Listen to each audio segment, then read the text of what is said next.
This weekend sees the UFC head to New York City's famous Madison Square Garden for a major pay-per-view. UFC 295, Jiri Prochazka vs Alex Pereira might have lost its initial headliner, but it's still a big card with two title fights on tap. Here are the predicted outcomes for UFC 295, Jiri Prochazka vs Alex Pereira. To say the UFC's light heavyweight division has been messy for a while now would be an understatement, but hopefully this weekend will represent a new beginning for the weight class. Jiri Prochazka, of course, won the light heavyweight title from Glover Teixeira in one of the best fights of 2022. In a true gutter war, both men took serious punishment, but Denisa was eventually able to find a dominant position and choke out his more experienced foe. Unfortunately, the Czech native then destroyed his shoulder, forcing him to vacate the crown. When a fight for the vacant title between Jan Blachowicz and Magomed Ankalaev failed to decide a new champ, going to a draw instead, the UFC then made a strange move. Rather than calling an immediate rematch, they booked a title fight between Teixeira and Jamahal Hill, which Hill won before tearing his Achilles this past summer, resulting in him vacating too. During this period, Alex Pereira moved up from 185 pounds and beat Blachowicz. Realistically, this is probably the best title fight that could be made right now, albeit one that is a little unfair to Ankalaev. So which of these two men will come out on top? It's a bit of a head-turner, to say the least. On one hand, Prochazka has far more experience at 205 pounds, and holds wins over top fighters like Teixeira and Dominic Reyes. He hits like a truck, is a wildly creative striker, and has an underrated, if chaotic ground game. On the other hand, though, he's coming back from a very serious injury after a lengthy period on the shelf, and he's up against quite a nasty opponent stylistically. Pereira is unproven at light heavyweight, but he showed against Blachowicz that he isn't going to be easy to muscle around. Already a huge 185-libra, Poten doesn't appear outsized as a light heavyweight. If anything, he could be stronger than before. While his ground game is still a question mark, getting him down now looks harder than ever, and on the feet, his left hook is as deadly a weapon as any in the promotion. Prochazka can definitely win this fight if he can make things crazy and eventually wear Pereira down, dragging him to the ground for a submission.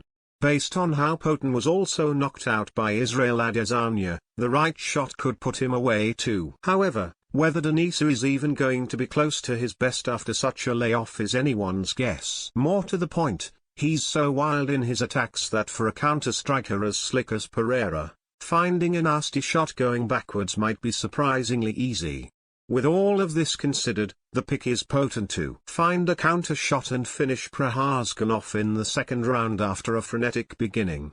Initially, the heavyweight title bout here would have seen Jon Jones defending his crown against Stipe Miocic, but Jones ended up withdrawing with an injury. Quite why Miocic wasn't kept on the card is anyone's guess, but realistically, this fight might work better anyway. Sure, Sergey Pavlovich and Tom Aspinall are only fighting for an interim title, but the smart money would be on both Jones and Miocic, assuming they face off, to retire after their bout anyway. Therefore, the likely outcome is that the winner of this one will find their title upgraded. Which man will take it, then? Unsurprisingly, it's a tough call to make. Pavlovich is currently riding a 6-fight win streak, and is arguably the hardest hitter in the division. Like Ivan Drago in Rocky IV, whatever the Russian hits, he seems to destroy. The likes of Curtis Blades, Taitu Ivasa, and Derek Lewis have all been put down by his lethal hands. There are definitely some question marks on Pavlovich. His lone defeat came back in 2018, when Alistair Overeem grounded and pounded him into defeat. Since then, he hasn't really gone to the ground, and because he's finished all of his foes so quickly, we don't really know if he's improved there. Likewise, his cardio is also a big question mark, purely because he simply hasn't left the first round. Aspinall doesn't have the big name wins of Pavlovich, but he's arguably a little more proven. He's finished 6 opponents in the octagon, knocking out the likes of Marcin Tybura and Sergey Spivak and submitting Alexander Volkov and Andrei Arlovsky. The native of Manchester is a huge heavyweight, standing at 65 and weighing nearly 260 pounds. However, he moves like a much smaller man, and arguably has a smoother boxing game than Pavlovich even if he lacks the ruthless power. More to the point, though, he possesses dangerous takedowns and is a lethal finisher from top position, and in fact was more known as a grappler prior to arriving in the UFC back in 2020. Essentially, both men are capable of winning this fight, and if Pavlovich can catch Aspinall cleanly, then he'll almost certainly knock him out. However, Aspinall might prove a trickier target than brawlers like Tuivasa and Lewis, and we've never really seen him caught yet, as his lone loss came when he blew his knee out in a clash with Blades. Therefore, given that he has more tools in his arsenal, and is more proven as a fight goes deeper, the pick is Aspinall, assuming he can avoid that brutal punching power, of course. The Brit should win this one via TKO, becoming just the 3rd British champion in UFC history. In a strawweight bout, Mackenzie Dern takes on Jessica Andrade. This one represents another chance for Dern to climb into genuine title contention, as she's fallen short a couple of times before. Any fighter who beats Andrade tends to make it there, so shall be hopeful.